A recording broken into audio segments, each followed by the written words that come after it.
এই হাৰমতি হোটেল ষ্টাৰলেণ্ডত সদৌ অসম বাঙালী যুৱ ছাত্ৰ ফেডাৰেশ্যনৰ লখিমপুৰ জিলা কমিটিৰ আজি প্ৰতিনিধি সভা আয়োজন কৰা হৈছিল আৰু এই প্ৰতিনিধি সভাত লখিমপুৰ জিলাৰ বিভিন্ন আঞ্চলিক সমিতি উপস্থিত আছিল আৰু বাঙালী সমাজৰ বিশিষ্ট বুদ্ধিজীৱীসকল সমাজসকল উপস্থিত আছিল আৰু তেওঁলোকৰ উপস্থিতিতে আজিৰ এই প্ৰতিনিধি সভাত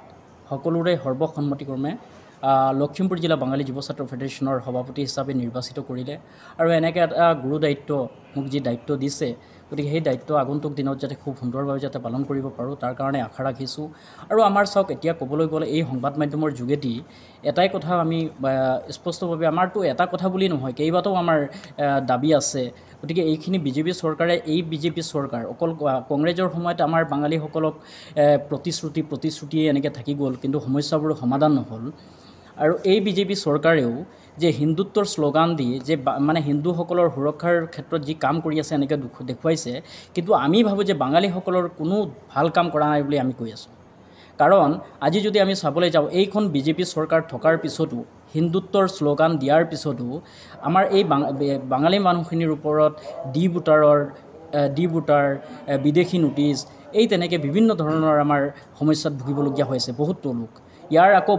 বাংলাদেশীৰ পক্ষত আমি কোৱা নাই ইয়াৰ স্বদেশী যিসকল পুৰণা ইয়াৰ খিলঞ্জীয়া যিসকল পুৰণা লোক এইসকলৰ ওপৰত এনেকৈ অন্যায় অত্যাচাৰ হৈ আছে মাটি বাৰী নামজাৰি অন্যান্য বহুত সমস্যাবোৰ আছে গতিকে এইবোৰ সমস্যা যদি ২৬ৰ পূৰ্বে যদি আমাৰ এইখন বিজেপি চৰকাৰে যদি সমস্যাবোৰ সমাধান নকৰে তেতিয়াহ'লে আমাৰ বাঙালীসকলৰ যিবোৰ সমস্যা আছে এইবোৰ সমস্যা লৈ আমি বিকল্প চিন্তা কৰিম আৰু চাওক এতিয়া এইখন বিজেপি চৰকাৰে যে হিন্দুত্বৰ নাম লৈ মানে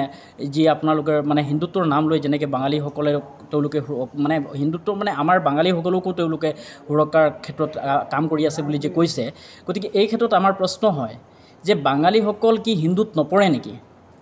বাঙালীসকল হিন্দুত নপৰে নেকি যদি হিন্দুত পৰে তেতিয়াহ'লে বাঙালীসকলৰ লগত এই অন্যায় কিয় হৈ আছে গতিকে এইখন বিজেপি চৰকাৰে এই সংবাদ মাধ্যমৰ যোগেদি স্পষ্টভাৱে মই সংবাদ মাধ্যমৰ যোগেদি কথাখিনি প্ৰকাশ কৰিছোঁ যে এইখন বিজেপি চৰকাৰে সদায় ভাবি ল'ব নালাগে যে বাঙালীসকলৰ প্ৰতিশ্ৰুতি দিলেই যে বাঙালীসকলে সদায় বিজেপিক ভোট দিব ইমান বছৰে দিলেই কিন্তু এনেকুৱা যদি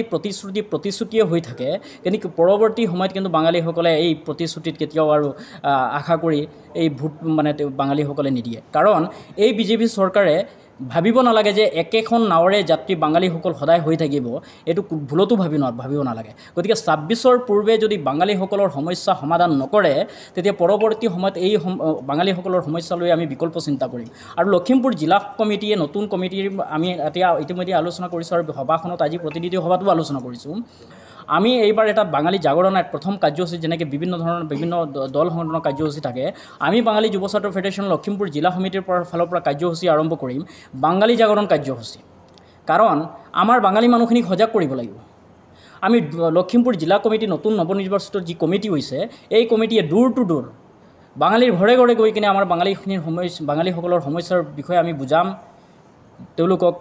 আগুৱাই আহিবলৈ ক'ম আৰু প্ৰতিটো বাঙালী ঘৰৰ এজনকৈ হ'লেও বাঙালী লোকক আমি বাঙালী ফেডাৰেশ্যনত জইন কৰাম আৰু পৰৱৰ্তী সময়ত যদি বাঙালীসকলৰ সমস্যা সমাধান নহয় তেতিয়া পৰৱৰ্তী সময়ত আমি সমস্যাবোৰৰ বিষয়টো লৈ আমি বিকল্প চিন্তা কৰিম থেংক ইউ